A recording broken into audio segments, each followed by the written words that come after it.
record. Welcome everyone. I'm Tyler Brady and I'm here with Emily Pruitt, and we are here to discuss our challenges to the sector assignment. And the sector we chose is public libraries. And we wanted to mention at first that the role of a public library is to be a community hub for our communities to come together. And also, according to Palmer from the Study of Future Library Trends and Best Practices article, public libraries are to be knowledge facilitators. So when we think about public libraries and being knowledge facilitators, the three challenges we chose that we would face in the next 5 years were intellectual freedom, emerging technologies, and equity of access. In our Hirsch text, intellectual freedom is identified as a core value and a foundation to the practice of modern librarianship, which, although the ALA doesn't have a specific definition for intellectual freedom, it is still defined as a core value. And there is a possible definition listed within the Caldwell-Stone text in our textbook. And the article, The Libraries of Power and Justice Towards Socio-Historical Informed Intellectual Freedom by Sider, critically examines the concept of intellectual freedom and the role it plays in the United States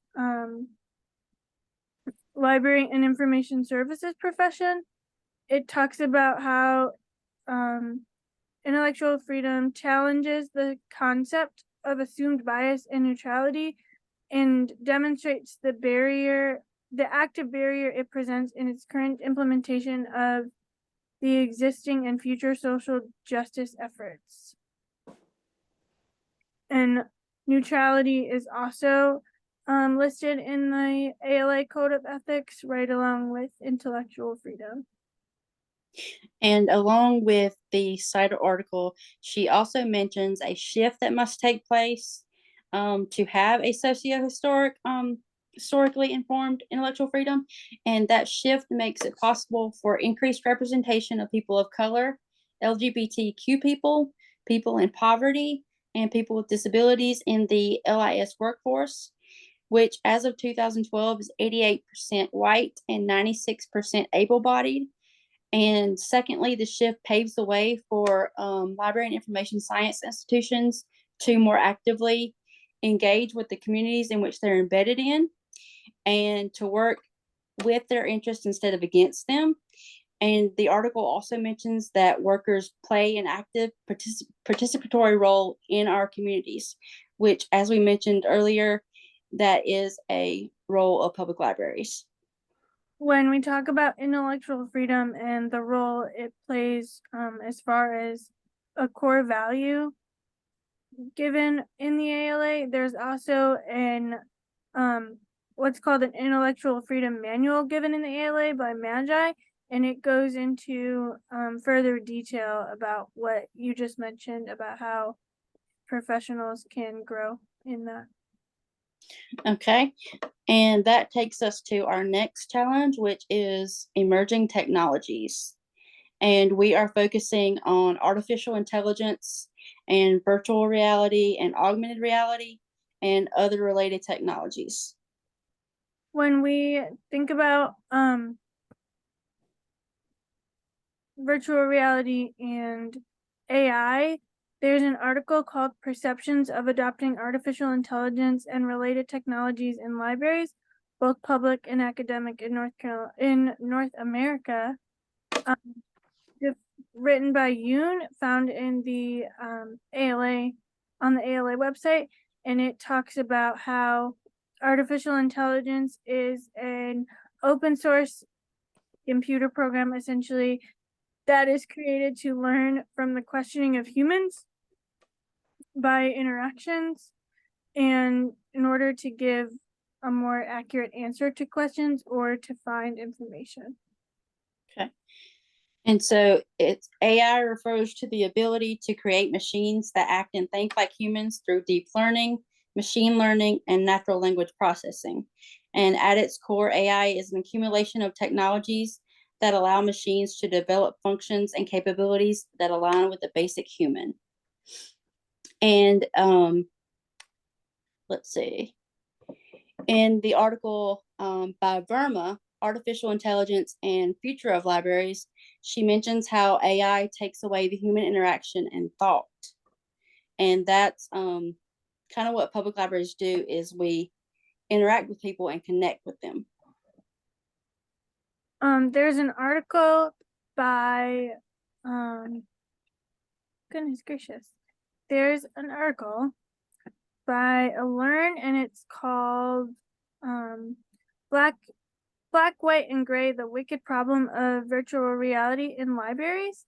And it talks about how both AI and augmented reality can be used for programming and interactive learning, which, like you said, it does take away the human interaction, which can be a problem when we think about programming in the library, because the point of a program is to be interacting with your patrons.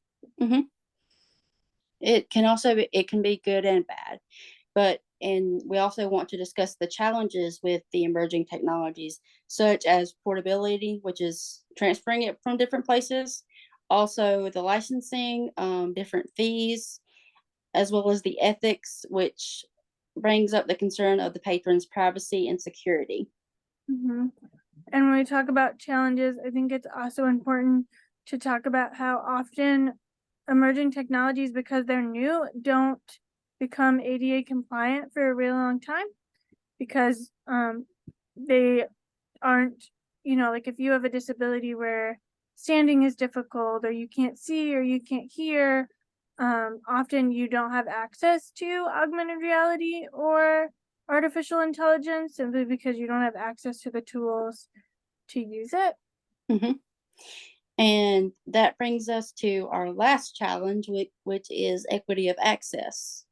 And in our Hirsch textbook, Stone mentions that eliminating barriers that prevent users from full and equitable access to an institution's resources, services, and spaces is central to the promotion and defense of intellectual freedom. Mm-hmm. And tying equity of access back to intellectual freedom is important, because I think that all of our challenges tie together to create interconnection. Mm-hmm. And do you want to mention the links? Yeah. Links. The new librarianship field guide talks about how the library should be a dangerous, or a safe place to express dangerous ideas. And when we talk about dangerous ideas, it doesn't mean dangerous in the way that most would think about it.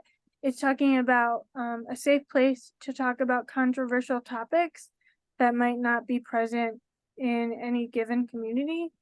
Mm-hmm. And along with that, we want to make sure all of our patrons from the communities we serve feel welcome and included in the library. And we want to make sure they have access to the services and resources we provide. But with that, we want to make sure they're able to use them, because just because you have access to something doesn't mean you're able to use it in the way that you want. Mm-hmm. There's a text by Palmer called "The Study of Future Public Library Trends and Best Practices," which talks about the digital divide, which means that like some patrons won't have access to resources simply because they, one, don't have them at home, or two, aren't taught how to use certain things. So like there are some libraries that are trying to lessen that by allowing for patrons to circulate laptops to take home in the library, and also to circulate mobile hotspots so that patrons have access to the internet, which hopefully will seek to limit that divide and provide more access to those things. Mm-hmm. And along with that, we want to discuss the skills we may need to help our patrons with that, and how we have short and long-term plans for professional growth. And we wanted to mention the social equity definition in the Kaminsky article, which is equal access as social equity. And the author mentions that social equity is about ensuring everyone is entitled to opportunities for life, rights, self-realization, and well-being. And she also states, in regard to the skills we may need, that having a staff trained in sensitivity and special needs is important, but so is having a culturally diverse staff, which can be key to opening up interactions with equally diverse users, to making them feel welcome in the library, which ties in with intellectual freedom. Mm-hmm. And when we talk about having a diverse and well-trained staff, I think it's important to talk about what we need to be trained in. And Palmer talks about how we need to be collaborative and innovative, and focus on skills that pertain to project management and leadership, as well as continuing our digital reference learning and skills. Digital and reference skills.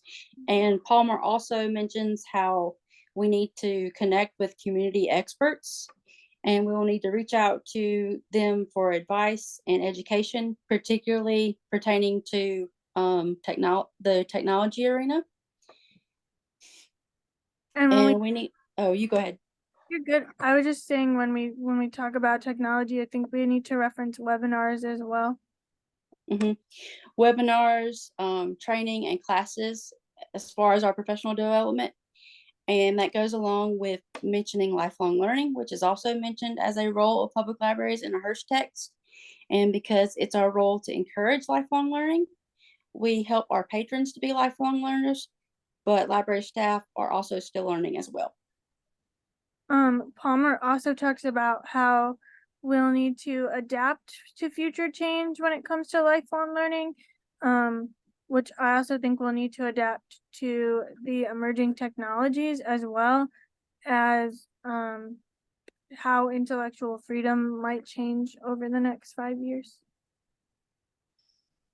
Yeah, so in conclusion, all of these challenges we'll face with public libraries in the next 5 years are very important, because they are core values that we need to learn as information professionals to better serve our patrons and better serve our communities in the best way possible. And so we thank y'all for listening.